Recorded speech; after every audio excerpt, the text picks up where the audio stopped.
These are the times, said Thomas Paine, that try men's souls. And they're trying ours now. This is a fateful moment in the history of the West. We've seen divisive elections and divided societies. We've seen a growth of extremism in politics and religion, all of it fueled by anxiety, uncertainty, and fear of a world that's changing almost faster than we can bear, and the sure knowledge that it's going to change faster still. I have a friend in Washington. I asked him, what was it like being in America during the recent presidential election? He said to me, well, it was like the man sitting on the deck of the Titanic with a glass of whiskey in his hand, and he's saying, I know I asked for ice.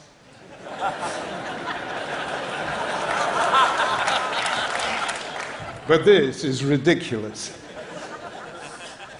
So, is there something we can do, each of us, to be able to face the future without fear?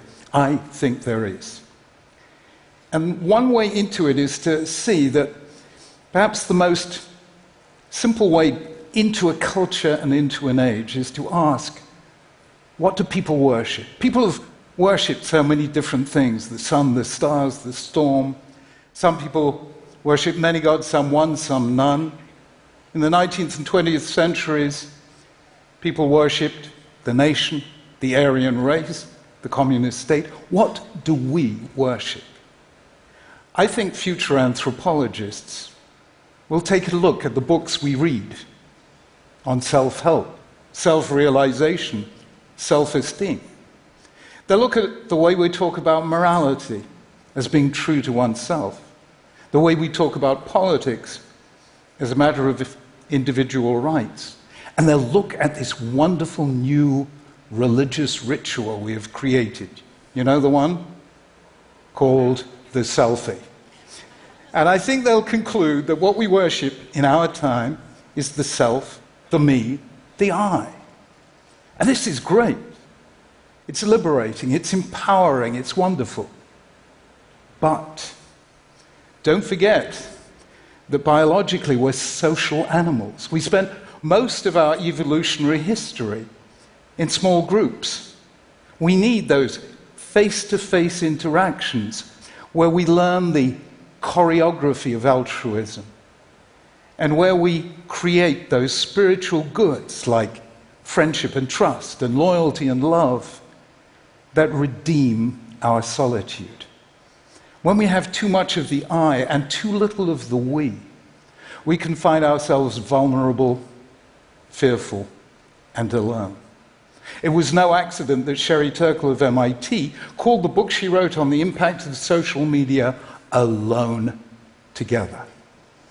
So I think the simplest way of safeguarding the future you is to strengthen the future us in 3 dimensions: the us of relationship, the us of identity, and the us of responsibility. So let me first take the us of relationship, and here, forgive me if I get personal.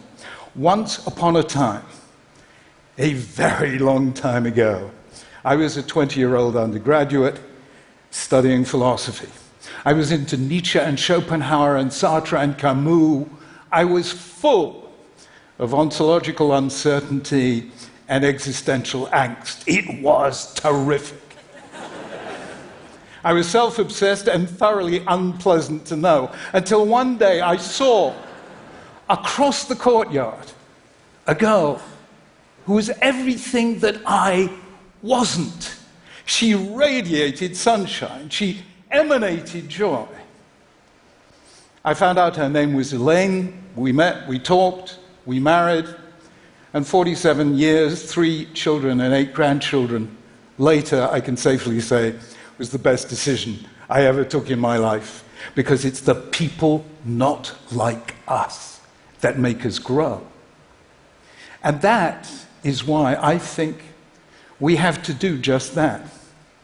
The trouble with Google filters, Facebook friends, and reading the news by narrowcasting rather than broadcasting means that we're surrounded almost entirely by people like us, whose views, whose opinions, whose prejudices even are just like ours. And Cass Sunstein of Harvard has shown that if we surround ourselves with people with the same views as us, we get more extreme. I think we need to renew those face-to-face encounters with the people not like us. I think we need to do that in order to realize that we can disagree strongly and yet still stay friends.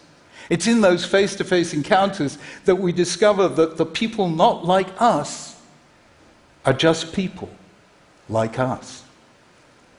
And actually, every time we hold out the hand of friendship to somebody not like us, whose class or creed or color are different from ours, we heal one of the fractures of our wounded world. That is the us of relationship.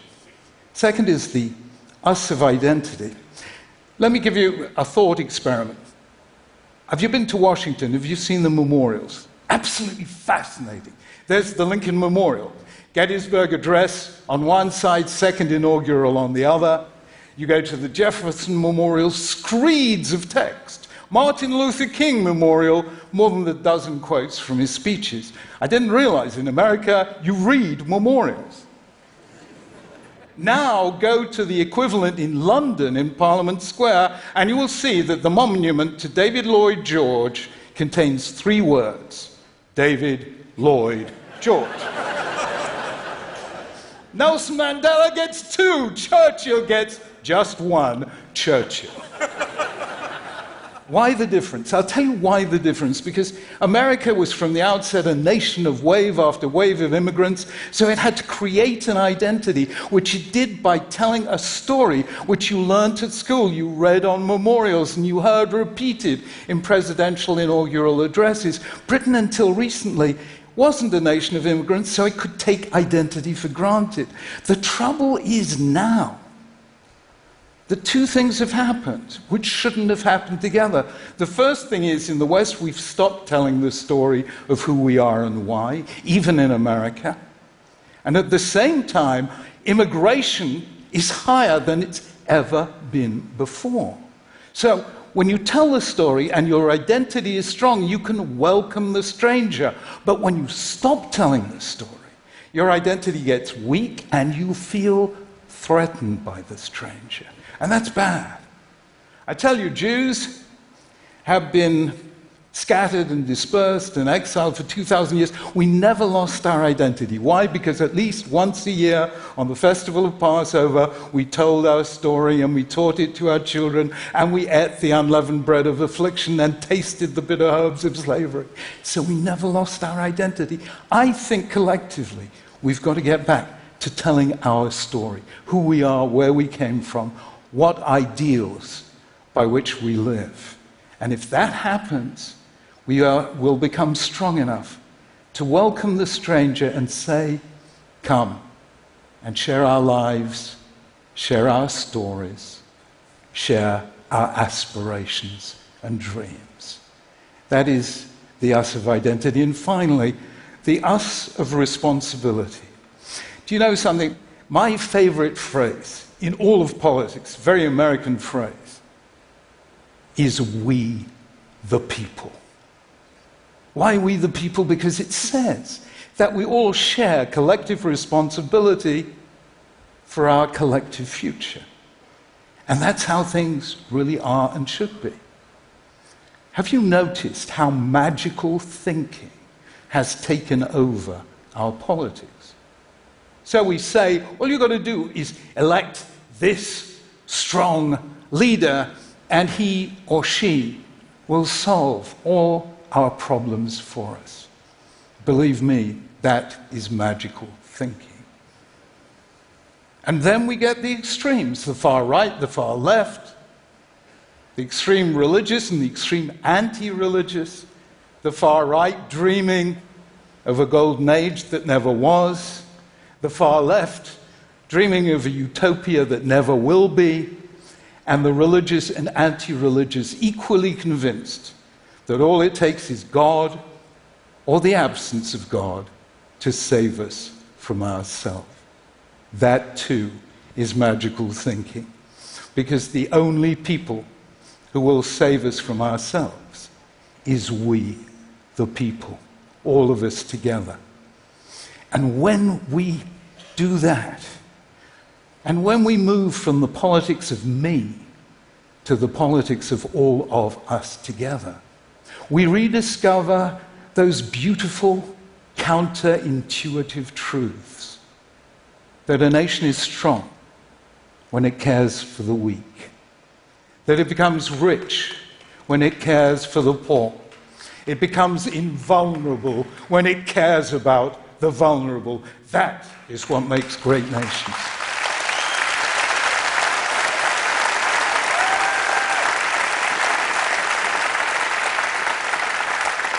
So here is my simple suggestion. It might just change your life, and it might just help to begin to change the world. Do a search and replace operation on the text of your mind. And wherever you encounter the word self, substitute the word other. So instead of self-help, other help. Instead of self-esteem, other esteem. And if you do that, you will begin to feel the power of what, for me, is one of the most moving sentences in all of religious literature. Though I walk through the valley of the shadow of death, I will fear no evil, for you are with me. We can face any future without fear, so long as we know we will not face it alone. So, for the sake of the future you, together, let us strengthen the future us. Thank you.